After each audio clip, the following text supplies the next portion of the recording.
그래서 다루고자 하는 것은 대단히 유감스럽게도 철학적 필연론으로 잘못 명명된 것과 반대되는 것으로 여겨져 온 이른바 의지의 자유에 대한 것이 아니라 시민적 자유 또는 사회적 자유, 즉 사회가 개인에 대해 합법적으로 행사할 수 있는 권력의 본질과 그 한계에 대한 것이다. 이 주제는 공식적으로 논의된 적이 없었던 것은 말할 것도 없고 문제 제기조차 제대로 된 적이 없었지만 이 시대의 실천적인 논쟁들의 근저에 잠복해 있으면서 그 논쟁들에 심대한 영향을 미치고 있어서 머지않아 미래의 아주 중요한 문제로 부상하게 될 것이다. 이 문제는 새롭게 생겨난 것이 결코 아니고 어떤 의미에서는 까마득한 옛날부터 인류를 괴롭혀왔던 문제였다. 하지만 최근에 문명이 진보하면서 인류 중에서 좀 더 개화된 부류들이 생겨나면서 이 문제가 새로운 조건들 아래 놓이게 되자 이전과는 달리 좀 더 근본적인 해결을 요구하게 된 것일 뿐이다. 자유와 권력의 갈등은 인류 역사 중에서 우리가 알고 있는 아주 오랜 것들, 그 중에서도 특히 그리스와 로마와 영국의 역사들의 가장 두드러진 특징이다. 하지만 옛적에는 그러한 갈등은 신민들 또는 신민들 중 몇몇 계급들과 정부 간에 존재했기 때문에 자유라는 것은 정치적인 지배자들의 폭정으로부터 보호받는 것을 의미했다. 지배자들은 필연적으로 피지배자들에 대해 적대적인 위치에 있을 수밖에 없는 것으로 인식되었다. 그리스의 몇몇 대중 정부들을 제외하면 지배자들은 한 사람의 지배자일 수도 있었고 한 집의 부족이나 계급일 수도 있었다. 그들의 권력은 세습 또는 정복으로부터 생겨났다. 그 권력은 어떤 경우에도 피지배자의 이익을 위해서 행사되는 일은 없었다. 그 권력의 압제적인 행사를 방지하기 위한 어떤 사전 조치들이 취해질 수 있는 경우에도 사람들은 그 절대적인 권력에 감히 도전하지 못하였다.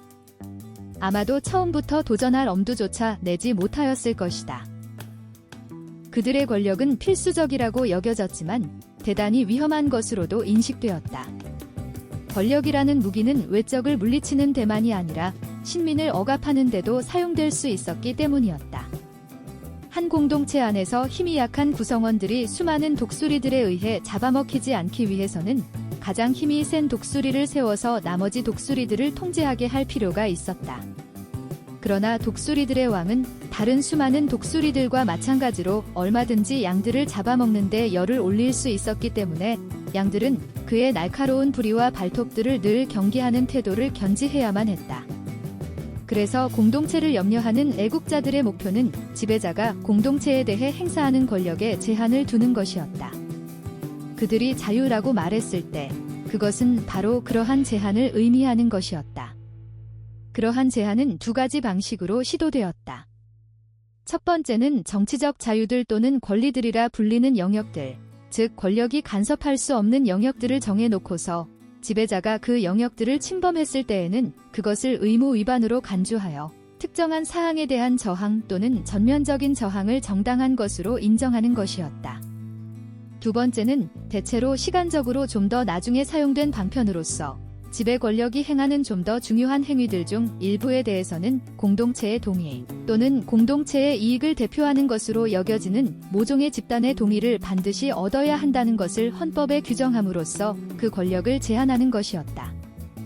이 두 가지 제한 방식 중에서 첫 번째에 대해서는 유럽의 대부분의 나라들에서 지배 권력은 어느 정도 수용하지 않을 수 없었다. 반면에 두 번째 방식과 관련해서는 사정이 그렇지 않았다. 따라서 두 번째 방식을 관철하는 것 또는 이미 일정 정도 시행되고 있는 경우에는 좀 더 완전하게 관철시키는 것이 어느 곳에서나 자유를 사랑하는 사람들의 주된 목표가 되었다. 인류가 당장 눈앞에 있는 적만을 상대해서 그의 폭정을 방지하는데 어느 정도 확실한 효과를 얻고 있다면 그를 주인으로 섬기고 지배를 받는 것에 대해 불만이 없다는 태도를 보이는 동안에는 그들의 열망은 달성될 수 없었다. 하지만 인류사의 발전 과정에서 지배자는 이해관계에 있어서 그들의 반대편에 서 있는 독립적인 권력이라는 것을 사람들이 당연하게 생각하지 않게 된 때가 도래했다.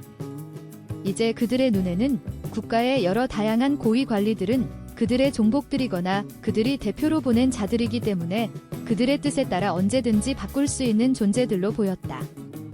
오직 그렇게 해야만 정부 권력이 그들의 이익을 해치는 쪽으로 결코 남용되지 않게 하는 완벽한 안전장치가 마련될 수 있을 것 같았다. 점차 대중정당이 존재하는 나라들에서는 임기가 정해진 지배자들을 선거를 통해서 선출하자는 이러한 새로운 요구가 정당 활동의 중요한 목적이 되었고, 지배자들의 권력을 제한하고자 했던 이전의 시도들을 상당한 정도로 대체하였다. 주기적인 선거를 통해 피지배자들이 지배 권력을 만들어내고자 하는 투쟁이 진행되면서 그동안 권력을 제한하는 것 자체에 지나친 중요성을 부여해왔었다고 생각하는 사람들이 생겨나기 시작했다. 권력의 제한은 국민의 이익을 희생시키고 자신들의 이익을 추구해오곤 했던 지배자들을 견제하는 수단이었고, 또한 그렇게 보일 수 있었다. 그런데 이제는 지배자들은 국민과 하나가 되어야 하고, 국민의 이해관계와 의지가 그들의 이해관계와 의지가 되어야 한다는 요구가 생겨났다. 그렇게만 된다면 국민은 자기 자신의 의지를 견제하거나 제한할 필요가 없을 것이었다. 국민이 자기 자신에 대해 폭정을 일삼을 우려도 없을 것이었다. 지배자들은 국민에 대해 실질적으로 책임을 지게 해야 하고, 국민은 언제든지 지배자들을 쫓아낼 수 있게 해야 한다.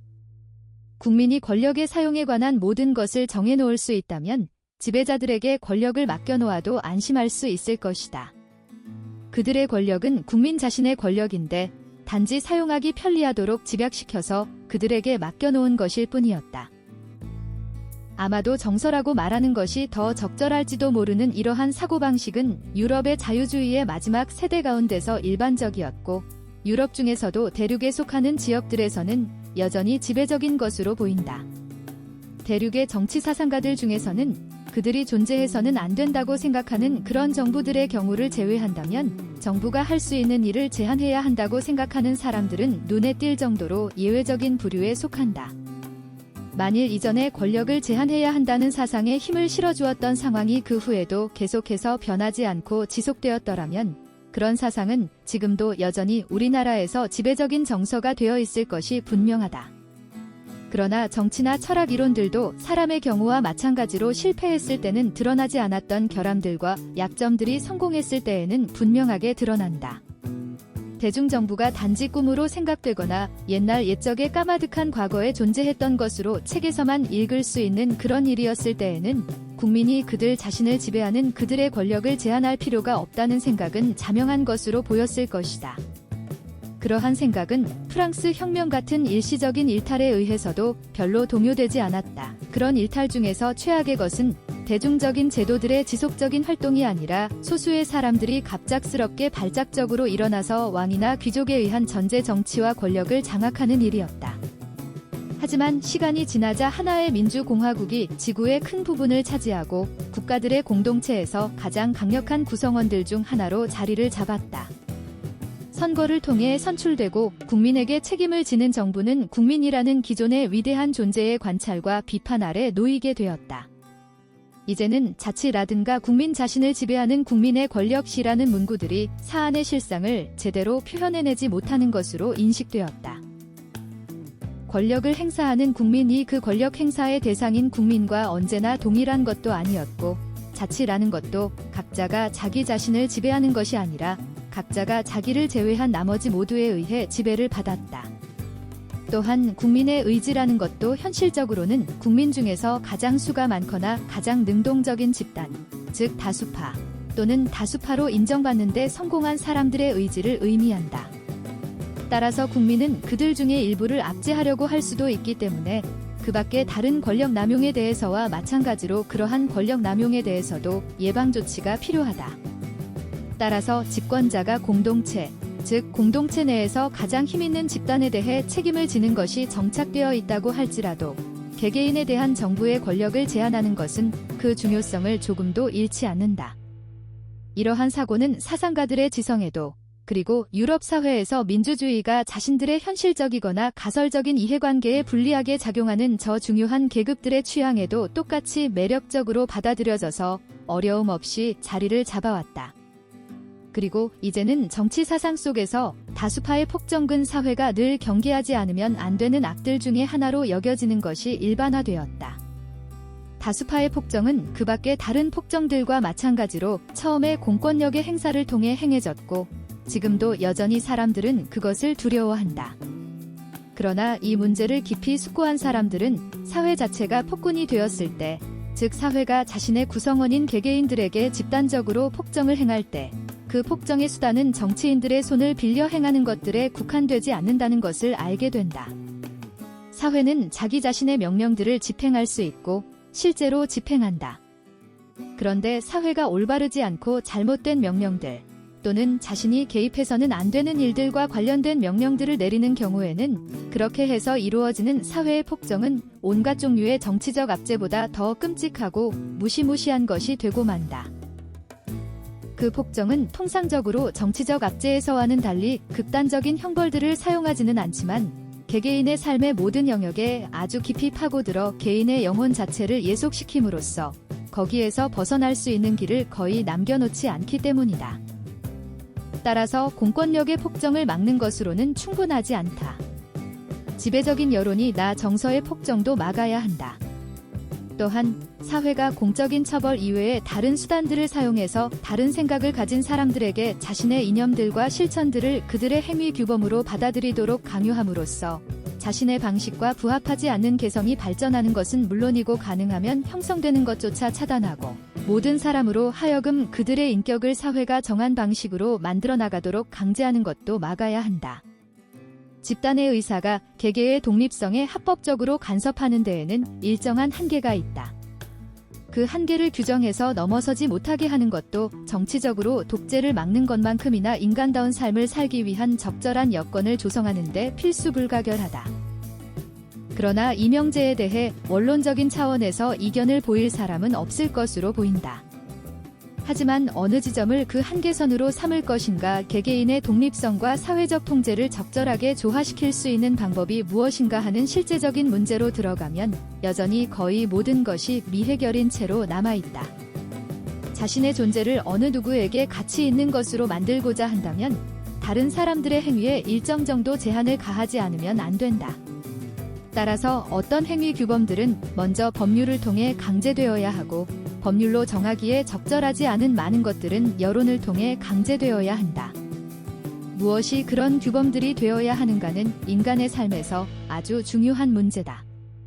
하지만 아주 명백한 것들 몇 가지를 제외한다면 이 문제를 해결하는 일은 지금까지 거의 진척이 없었다.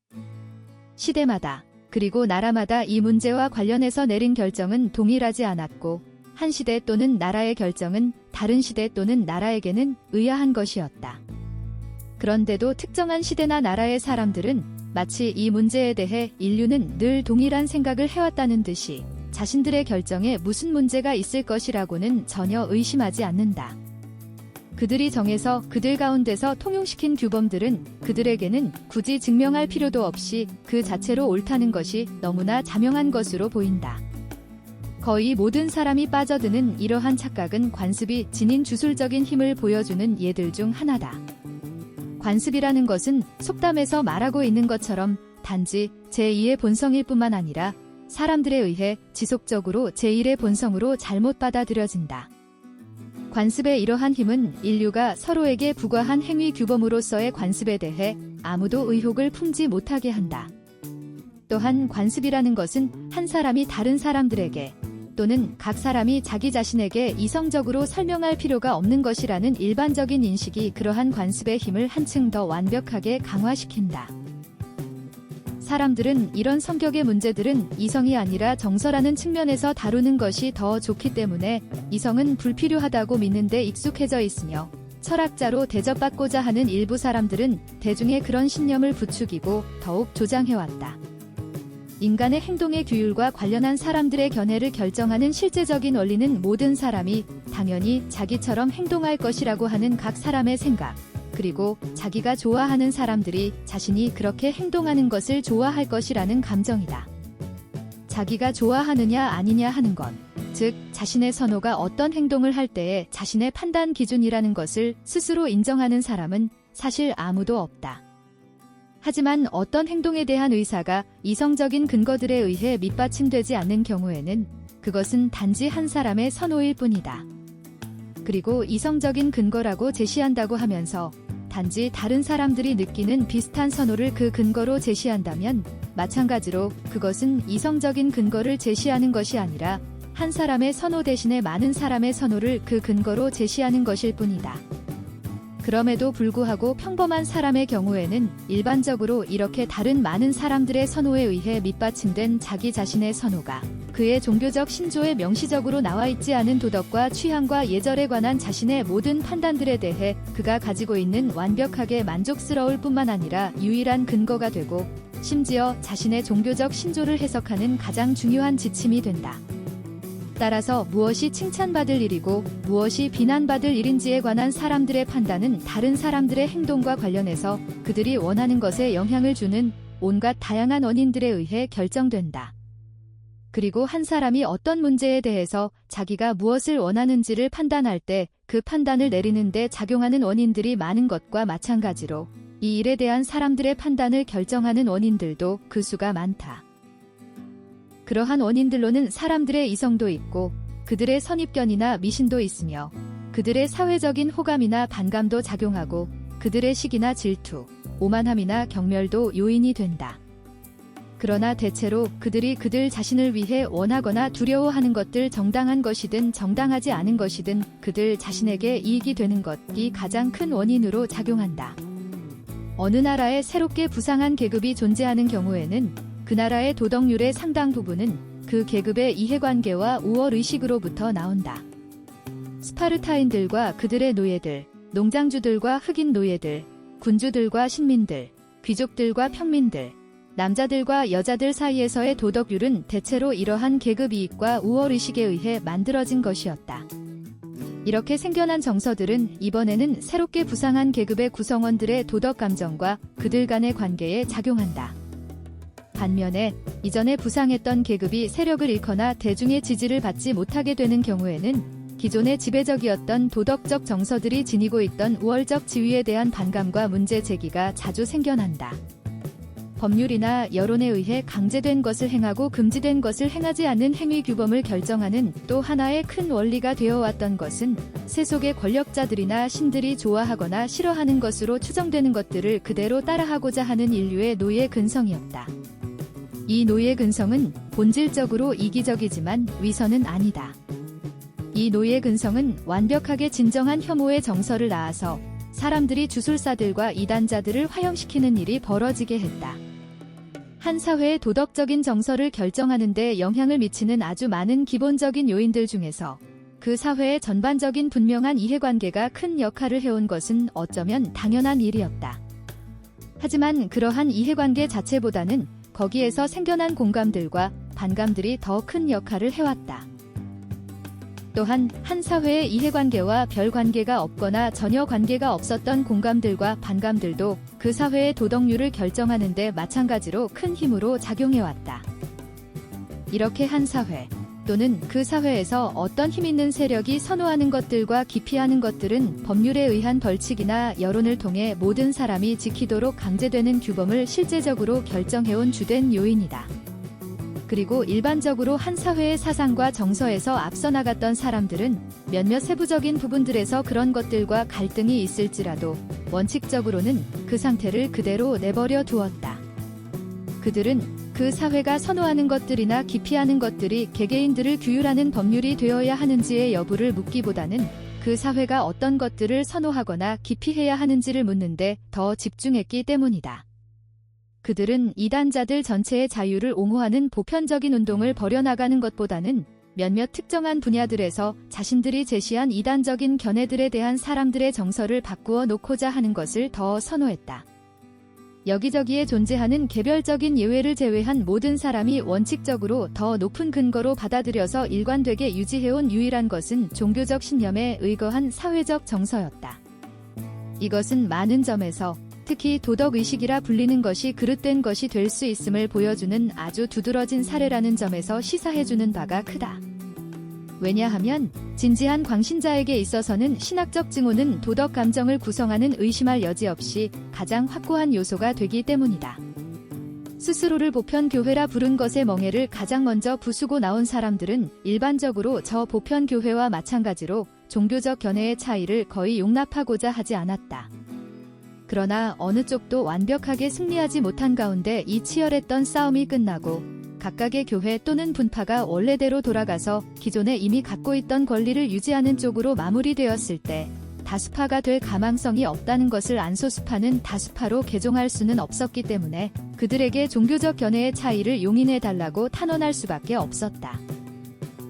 그 결과 거의 유일하게 이 싸움을 계기로 해서 사회는 개인의 권리를 침해할 수 없다는 원칙이 광범위한 토대 위에서 천명되었고 사회가 자신의 견해와 다른 생각을 지닌 사람들에게 권위를 행사해서 다수파의 견해를 받아들이게 할 권한이 있다는 주장은 공개적으로 반박되었다.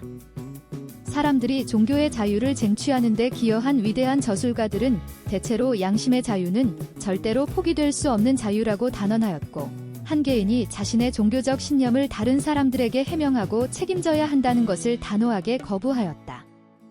하지만 자신이 진정으로 소중하게 여기는 것에 대해서는 양보하거나 관용하려고 하지 않는 것은 인간의 본성이기 때문에 그러한 종교의 자유가 실제로 실현된 곳은 거의 없었다. 다만 종교적으로 무관심한 지역에서만 사람들이 종교적이고 신학적인 논쟁으로 인해서 사회의 평온함이 깨지는 것을 싫어했기 때문에 그나마 종교의 자유가 어느 정도 실질적으로 확보되었을 뿐이었다. 종교적 관용이 가장 많이 허용된 나라들에서도 거의 모든 종교적인 사람들은 관용에는 일정한 한계가 있다는 것을 암묵적으로 전제하는 것이라고 생각했다. 어떤 사람들은 교회 정치와 관련된 문제들에 있어서는 다른 견해를 지니는 것이 허용되지만 교리에 대해서는 관용이 있을 수 없다고 생각했다. 어떤 사람들은 다른 종파 사람들은 모두 관용할 수 있지만 교황주의자들이라 불린 가톨릭교도와 삼위일체를 부정하는 일신론자들인 유니테리언파는 용납할 수 없다고 생각했다. 어떤 사람들은 계시 종교를 믿는 사람들에게만 관용이 허용된다고 생각했다. 어떤 사람들은 관용의 폭을 좀 더 넓히기는 하지만 하느님 및 천국과 지옥의 존재를 믿지 않는 자들 앞에서 그러한 관용을 거두어들였다. 종교적 다수파의 정서가 한층 참되고 강력한 곳에서는 거기에 복종해야 한다는 주장의 강도는 거의 약화되지 않았다. 영국은 그 정치사로 인해 생겨난 특유의 상황으로 인해 유럽의 다른 대부분의 나라들보다 여론의 무게는 좀 더 무거운 편이지만 법률의 무게는 좀 더 가볍다.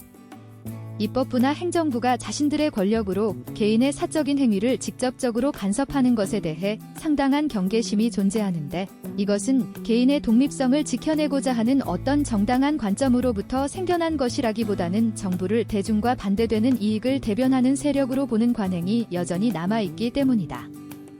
아직은 국민 중 대다수가 정부의 권력이 곧 자신들의 권력이라거나 정부의 생각이 곧 자신들의 생각이라고 느끼지 못한다.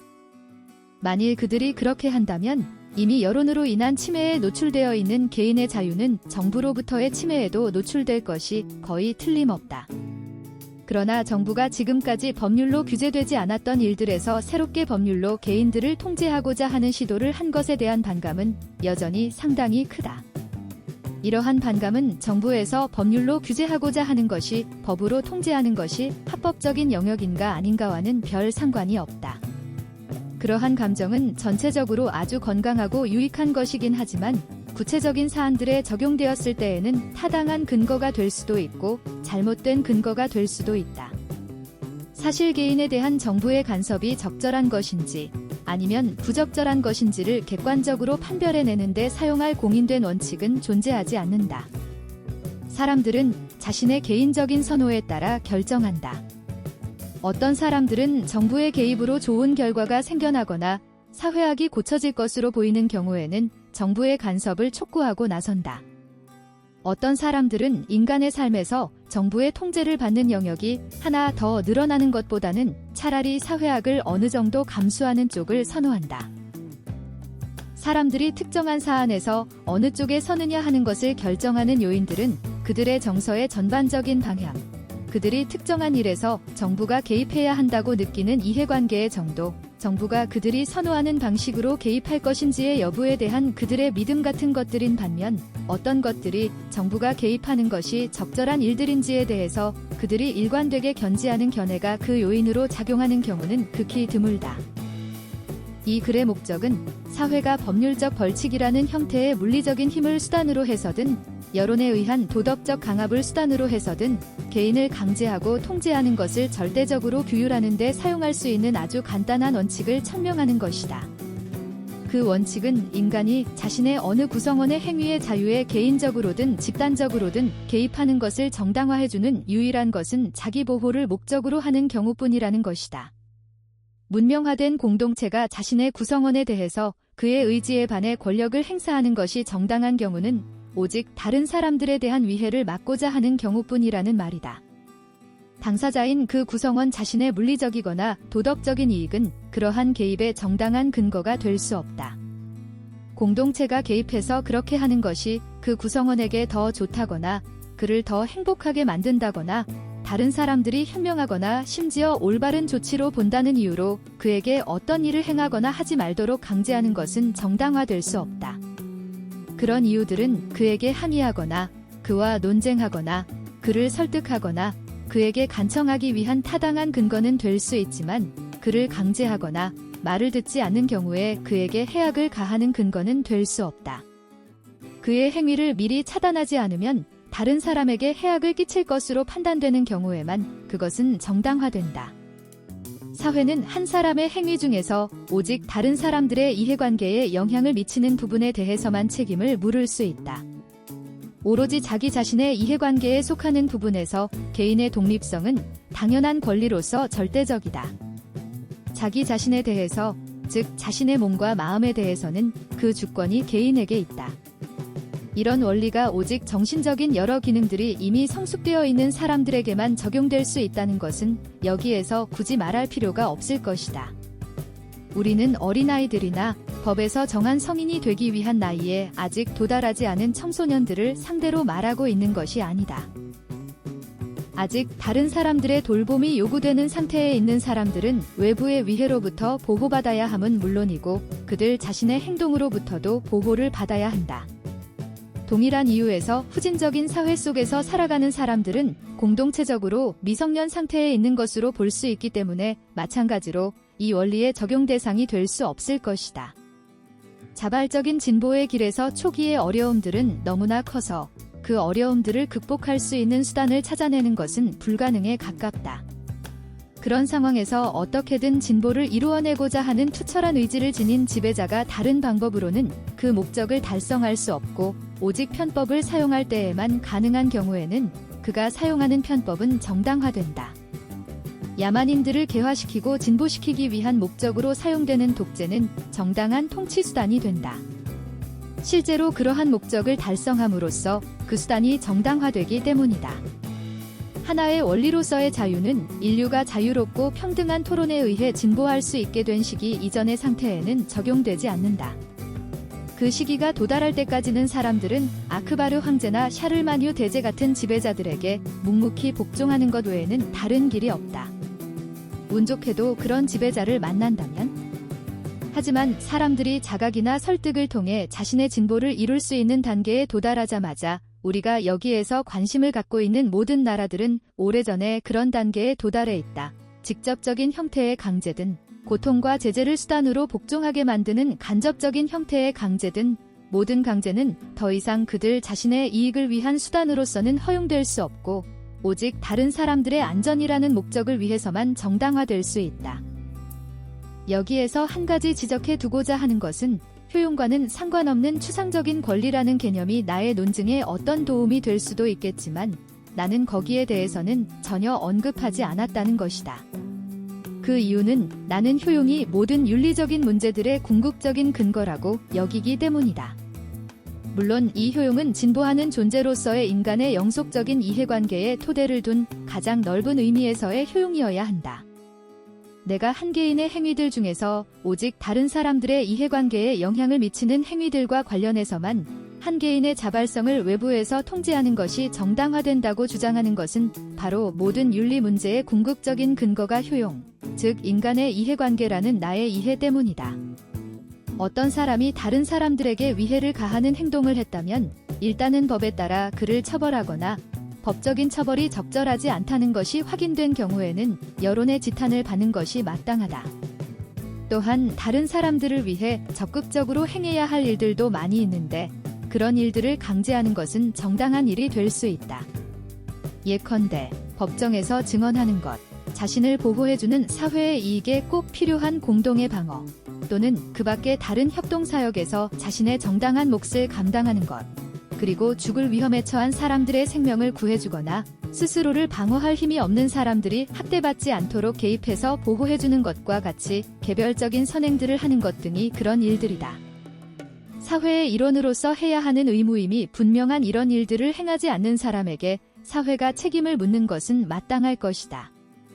사람은 어떤 행동을 함으로써만이 아니라 하지 않음으로써도 다른 사람들에게 해악을 끼칠 수 있기 때문에 둘 중에 어느 경우이든 자신이 끼친 해악에 대해서 책임을 지는 것이 옳다. 하지만 강제적인 수단을 사용함에 있어서는 후자의 경우에는 전자보다 훨씬 더 큰 신중함이 요구된다는 것은 사실이다. 다른 사람들에게 해악을 끼친 경우에는 책임을 져야 하는 것은 당연하다. 하지만 해악을 미연에 방지하지 못한 것에 대해서는 반드시가 아니라 예외적으로만 책임을 물어야 한다. 그럼에도 불구하고 그렇게 방지를 못한 책임이 너무나 중대해서 예외적으로 책임을 물어야 한다는 것이 충분히 명백한 경우가 많이 있다.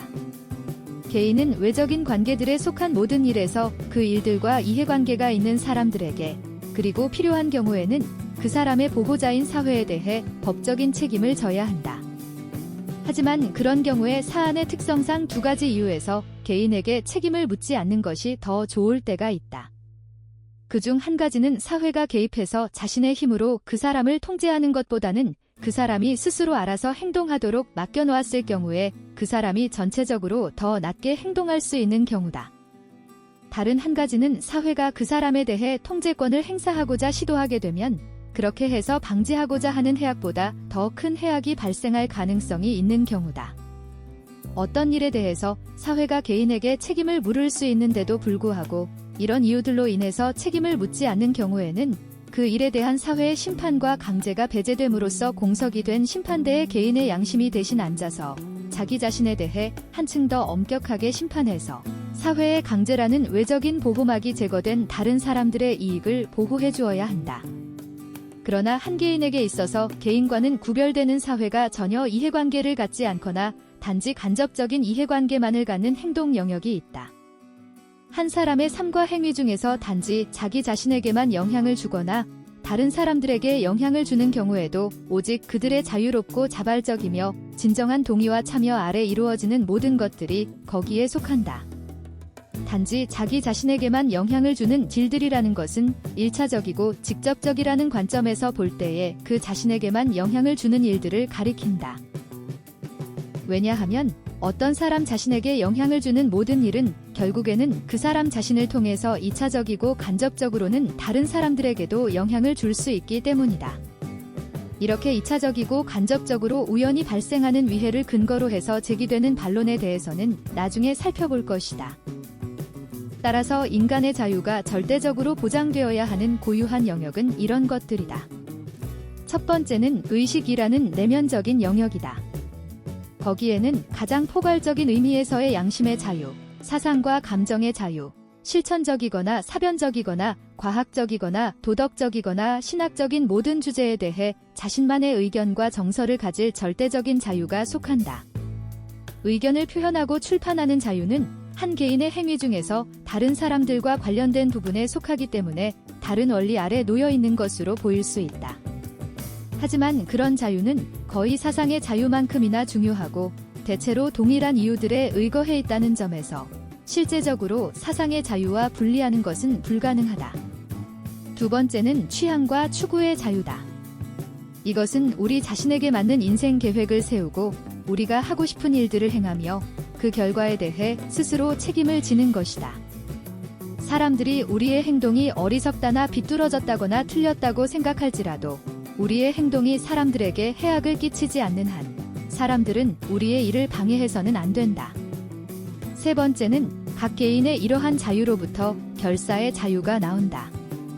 물론 이 자유에도 여러 제약들이 따른다. 이것은 성인들이 다른 사람들에게 해악을 끼치지 않는 목적을 위하여 강제적이거나 속아서가 아니라 자발적이고 진정한 의사에 의거해서 단체를 결성할 자유다. 전체적으로 이런 자유들이 보장되지 않는 사회는 그 통치 형태와는 상관없이 자유로운 사회가 아니다. 이런 자유들이 절대적이고 무조건적으로 보장되지 않는 사회는 완벽하게 자유로운 사회가 아니다. 오직 다른 사람들의 자유를 빼앗거나 자유를 얻기 위한 다른 사람들의 노력을 가로막고자 하지 않는 한 우리 자신의 이익을 우리 자신의 방식으로 추구해 나갈 수 있는 자유만이 자유라는 이름으로 불릴 자격이 있다. 육체적인 것이든 정신적인 것이든 영적인 것이든 자신의 건강을 지키는 일을 가장 잘할 수 있는 사람은 자기 자신이다. 개개인들을 강제해서 인류의 이익이 되어 보이는 삶을 살아가게 하는 것보다는 개개인들이 그들 자신에게 이익이 되어 보이는 삶을 살게 하는 것이 인류에게 더 큰 이익이 된다. 나의 이러한 주장은 절대로 새로운 것도 아니고 심지어 어떤 사람들에게는 너무나 뻔하고 진부한 얘기를 늘어놓는 것처럼 보일지도 모르겠지만 이 주장보다 사회를 지배하고 있는 기존의 생각과 실천의 전체적인 경향과 정면으로 반대되는 이론은 존재하지 않는다. 사회는 자신의 기준에 따라 어떤 사회가 훌륭하고 어떤 개인이 훌륭한지를 정해놓고서 강제력을 동원해 사람들을 그 방향으로 몰아가기 위해 모든 힘을 기울여왔다. 고대 국가들은 모든 시민을 육체적으로 및 정신적으로 철저하게 훈육시키는 것이 국가의 이해관계와 깊이 연결되어 있다고 생각하여 공권력을 동원해 개개인의 삶의 모든 부분과 모든 행동을 규율할 자격이 있다고 보았고, 고대 철학자들은 국가의 그러한 사고방식을 지지했다. 물론 그런 사고방식은 힘있는 적국들에 의해 에워싸여 있는 작은 나라들에서는 용납될 수도 있었다. 왜냐하면 그런 나라들의 경우에는 적국의 공격이나 내부의 혼란에 의해서 무너질 위험이 상존하였기 때문에 조금이라도 통제를 풀고 자유를 허용하는 경우에는 치명적인 결과가 초래될 가능성이 너무나 쉬웠기에 사람들에게 자유를 주었을 때에 장기적으로 얻게 될 유익한 효과들을 고려한 정책을 펼칠 수 있는 여건이 되지 않았기 때문이다. 오늘날의 세계에서는 정치 공동체들의 규모가 커졌고 무엇보다도 영적 권위와 세속적 권위가 분리되었기 때문에 사람들의 양심을 통제하는 권위와 세상을 통제하는 권위가 따로 존재한다. 법률을 통해서 개개인의 사적인 삶에 속하는 세세한 부분들에 지나친 간섭을 할 수 없게 되었다. 하지만 지배적인 여론으로부터 벗어나려 할 때마다 가해지는 도덕적인 압력의 기제는 더 집요해졌고, 심지어 그러한 압력은 사회 문제보다도 개인과 관련된 문제에서 더 심해졌다. 도덕 감정을 만들어내온 여러 요소들 중에서 가장 강력한 요소였던 종교는 거의 언제나 인간의 행동의 모든 부문을 통제하고자 한 성직자 조직의 야심이나 청교도 정신에 의해 지배되어 왔다. 그리고 지난날의 종교들의 그런 행태를 가장 강력하게 비판해온 근대 개혁자들 중 일부는 자신들에게는 사람들의 정신을 지배할 자격이 있다는 것을 단언하는 일에서 교회들이나 분파들보다 결코 뒤지지 않았다. 특히 콩트는 자신의 저서인 실증 정치체제에서 고대 철학자들이 제시했던 개인에 대한 국가의 철저한 훈육이라는 정치적 이상을 능가하는 개개인에 대한 사회의 철저한 통제, 비록 법적 장치가 아니라 도덕적 장치에 의한 것이긴 하지만 를 목표로 하는 사회체제를 주장했다. 이러한 사상가들의 개별적인 신념과 주장을 차치하고라도 오늘날의 세계 도처에서는 사회가 자신에게 주어진 권력으로 여론의 힘을 통해서 그리고 심지어 법의 힘을 빌려서 개개인을 부당하게 통제하고자 하는 경향이 점차 확대되어 가고 있다. 사회의 권력을 강화시켜 개개인의 힘을 약화시키고 잠식하기 위한 목적으로 이 세계에서 진행되고 있는 모든 변화들과 경향성은 그대로 놓아두면 저절로 사라질 해악들 중 하나가 아니라 정반대로 점점 더 힘을 얻어 가공할 만한 일이 되어갈 해악이다. 권력자의 자격으로서든 아니면 동료 시민의 자격으로서든 자신의 생각과 취향을 다른 사람들에게 하나의 행위 규범으로 강제하고자 하는 인간의 성향은 인간 본성에 수반되는 몇몇 가장 좋은 감정들과 가장 나쁜 감정들에 의해 아주 강력하게 밑받침되고 있기 때문에 권력을 빼앗는 것 이외의 방법으로는 거의 통제하기가 불가능하다. 하지만 그런 재앙을 막아줄 수 있는 강력한 도덕적 신념이 생겨나지 않는다면 그 권력은 약화되는 것이 아니라 도리어 강화될 것이기 때문에 이 세계의 현재 상황이 지속되는 경우에는 사회의 권력은 더욱 강화될 수밖에 없다. 논증의 편의상 나는 곧장 보편적인 명제를 다루지 않고 먼저 사람들이 방금 앞에서 말한 원리가 적용될 수 있는 분야라는 것을 완전히는 아닐지라도 어느 정도는 인정하는 그런 분야를 하나 선택하여 집중적으로 살펴보고자 한다.